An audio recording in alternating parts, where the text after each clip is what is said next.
আওয়ামী লীগ আর pad Awami League নাই। আমাদের গায়ে এক ফোঁটা বিন্দু রক্ত থাকতে খুনি আওয়ামী লীগকে আমরা পুনর্বাসন করতে দেব না। আওয়ামী লীগ মানেই কসাই, আওয়ামী লীগ মানেই গণহত্যাকারী, আওয়ামী লীগ মানেই খুনি। আওয়ামী লীগকে নিষিদ্ধের দাবিতে ঢাকা বিশ্ববিদ্যালয় ক্যাম্পাসে বিক্ষোভ করেছে ইনকিলাব মঞ্চ। শুক্রবার জুমার নামাজের পর বিশ্ববিদ্যালয় ক্যাম্পাসে বিক্ষোভ মিছিল বের করা হয়। বিক্ষোভকারীরা আওয়ামী লীগের বিরুদ্ধে নানা স্লোগান দেন এবং দলটিকে স্বৈরাচারী ও গণবিরোধী বলে অভিহিত করেন। উক্ত মিছিলে সভাপতিত্ব করেন ইনকিলাব মঞ্চের মুখপাত্র শরীফ ওসমান হাদী এবং বিক্ষোভ উত্তর সমাবেশে তিনি তার বক্তব্যে বলেন, আমরা এখানে অত্যন্ত ভারাক্রান্ত হৃদয়ে দাঁড়িয়েছি। মাননীয় প্রধান উপদেষ্টা, আপনি আমাদের নতুন বাংলাদেশের সিপাহ সালার।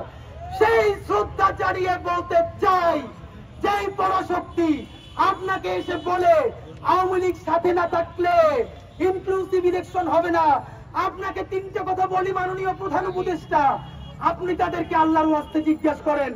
নাম্বার 1, 2014-তে 154টা আসন আনকনটেস্টেড হয়ে গিয়েছিল।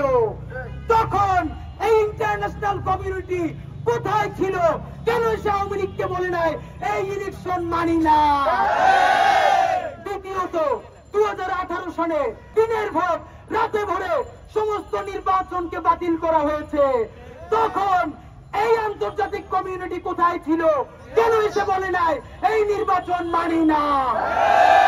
বন্ধুরা আমার, 2024-এ আর একটা নির্বাচন তো না, কি যেন একটা করে ক্ষমতা পাকাপোক্ত করলো। এই ইন্টারন্যাশনাল কমিউনিটি কেন এসে বলে নাই এই নির্বাচন মানি না?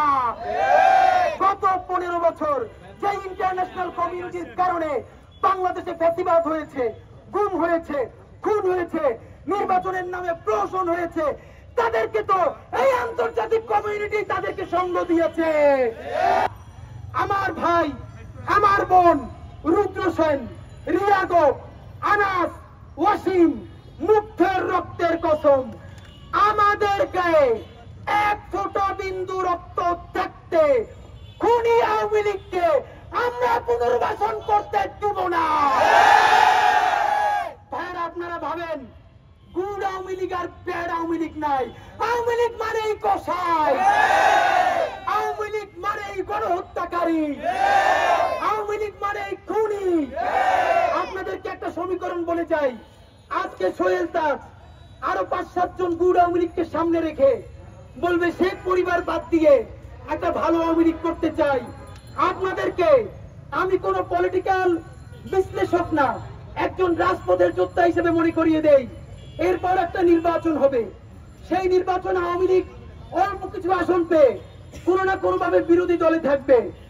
বিরোধী দলের থেকে যত বদমাইশি রাজনীতি আছে আওয়ামী লীগের যেটাই বাংলাদেশে কেউ বেশি জানে না। বিএনপি, আপনারা ঠিক কোন কারণে আওয়ামী লীগের নিষিদ্ধের ব্যাপারে অবস্থান গ্রহণ করেন নাই? জামাতে ইসলামী কোন প্রেসক্রিপশনে আওয়ামী লীগ নিষিদ্ধের ব্যাপারে স্পষ্ট বিবৃতি দেন নাই? এখন পর্যন্ত রাজনৈতিক দল হিসেবে এনসিপি কে দেখেছি, তারা আউট অ্যান্ড আউট বলেছে আওয়ামী লীগকে নিষিদ্ধ করতে হবে।